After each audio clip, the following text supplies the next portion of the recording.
দমদমের সাংগঠনিক সভাপতি মাননীয় সাংসদ পার্থ ভৌমিক বলে দিয়েছে যে ভোটেরই কেন জানি না দেশের মাননীয় প্রধানমন্ত্রী এবং স্বরাষ্ট্রমন্ত্রী ঘন ঘন বাংলায় যাওয়ার কথা মনে পড়ে, বাংলায় আসার কথা মনে পড়ে। আসতে পারেন, ভালো। 24-এ এসছেন লোকসভায়, আমাদের সিট 29 হয়েছে। 21-এ এসছেন, ভালো। সেটা হচ্ছে আমাদের সিট বলেছিলেন যে আগলাবাদ 200 পার, কারা 200 পার করেছে সবাই দেখেছে। এবারও সেরকম কিছু বলবেন। আজকে ব্যারাকপুরে আসছেন, আমি দেখলাম যে 2 দিন আগে উনি আসামে গিয়ে একটা ট্রাইবাল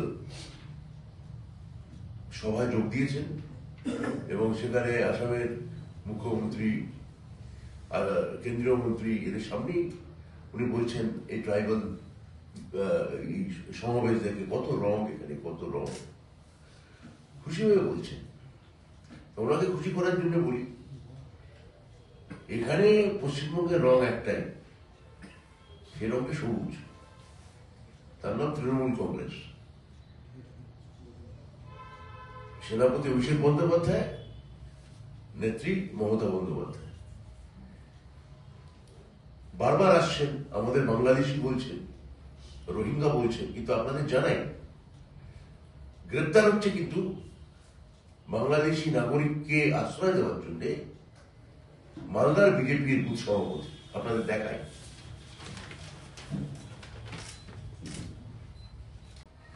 বাংলায় যে কজন মানুষের প্রাণ গেল, 70-এর উপর মানুষ, 141 জন মানুষের যে প্রাণ গেল, না বিএলওদের কথা বলছি। এই বিএলও এবং সাধারণ মানুষ, এদের জীবন জীবিকার দায়িত্ব কে নেবে? পরিবারে এদের সুরক্ষা কে দেখবে? আজকে আমি আরো কতগুলো তথ্য আপনাদের বলতে চাই। আপনারা দেখেছেন আনন্দপুরের খুবই একটা মর্মান্তিক ঘটনা ঘটেছে। মুখ্যমন্ত্রী নিজে দায়িত্ব নিয়ে সেই পরিবারের হাতে অর্থ তুলে দিয়েছেন, ক্ষতিগ্রস্ত মানুষের হাতে। এটা নিয়ে আমাদের খুবই চর্চা শোনা যাচ্ছে। আমি 2-3টে তথ্য দিচ্ছি পাশাপাশি। সেটা হচ্ছে গুজরাটের ডিসা জেলায় 2025 সালে এপ্রিল মাসে ঠিক এরকম ভাবে একটা গুদামের অগ্নিকাণ্ডে 21 জনের মৃত্যু হয়েছে। 2025 সালে এপ্রিল মাসে রাজ্য এবং কেন্দ্র সরকার তার জন্য মিলিতভাবে ক্ষতিপূরণ দেবে বলে ঘোষণা করে। প্রধানমন্ত্রী জাতীয়তান্ত্রিক তহবিল থেকে বলে 2 লক্ষ টাকা দেবে, আহতদের 50,000 টাকা দেবে। গুজরাট সরকার টাকার বহন নিয়ে আসে। দেখা যাচ্ছে সুপ্রিম কোর্টে ওই আহত এবং নিহত ব্যক্তির পরিবার গেছেন মামলা করে, যে সরকার যেটা প্রতিশ্রুতি দিয়েছিল 50% লোক সেই টাকা এখনো পায়নি। 2025 এপ্রিল গুজরাট ডিসা গুদামে অগ্নিকাণ্ডে মৃত 21 জন।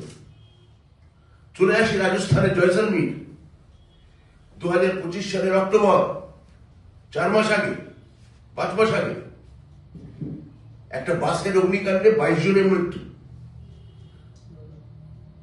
রাজস্থান হাইকোর্টে মামলা হয়েছে এবং কোর্ট ভৎসনা করেছেন যে সরকার যে পরিমাণ ক্ষতিপূরণ দেবে বলেছিল রাজস্থান সরকার এবং কেন্দ্র সরকার, তার 50% লোক ওখানেও টাকা দেওয়া হয়নি। আমাদের সমালোচনা হচ্ছে, আপনারা গণতান্ত্রিক পরিসরে আমাদের সমালোচনা করবেন, নিশ্চয়ই চর্চা করবেন এই নিয়ে। আপনারা কাইন্ডলি একটু জিজ্ঞেস করুন যে রাজস্থানের ডিসা, মধ্যপ্রদেশের হাড্ডা 2024 সালের ফেব্রুয়ারি আতশবাজি বিস্ফোরণ, 13 জনের মৃত্যু, 4 লক্ষ টাকা করে ক্ষতিপূরণ দেবে বলেছিল। মধ্যপ্রদেশের লোকাল মিডিয়া লিখছে 12 মাস পরেও বহু পরিবার সেই ক্ষতিপূরণ টাকা পায়নি। গুজরাটের ডিসা, মধ্যপ্রদেশের হাড্ডা, এই 3টি ইনসিডেন্ট আপনাদের সামনে তুলে ধরলাম, যেখানে আগুনে মানুষের মৃত্যু। এবং সরকার কি করুণ, মানে নিষ্করুণ ব্যবহার করেছে, কি কঠিন ব্যবহার করেছে। এখানে আমাদের মুখ্যমন্ত্রী মানবিক সরকার, একটা ঘটনা ঘটেছে, খুবই বাজে ঘটনা ঘটেছে। মুখ্যমন্ত্রী তার প্রতিবিধান করছেন, যান গিয়ে বিরোধী দলনেতাকে বলুন এই 3টে জায়গায় গিয়ে তারা মিছিল করবেন কিনা, গুজরাটে যাবেন কিনা, হারদায় যাবেন কিনা, জয়সলমীরে যাবেন কিনা। কোর্ট সেখানে হস্তক্ষেপ করতে বাধ্য হয়েছে। আর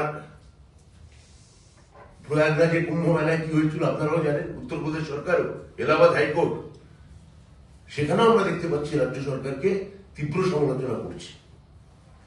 তাহলে দয়া করে অমিত শাহ, মাননীয় স্বরাষ্ট্রমন্ত্রী, বাংলায় এসে ছেঁদা খুঁজে বার না করে নিজের ঘর সামলান। যতই করো হামলা, আবার জিতবে বাংলা। যতই করো হামলা, আবার জিতবে বাংলা, এটা মনে রাখবেন। এইটা আমাদের বলার ছিল।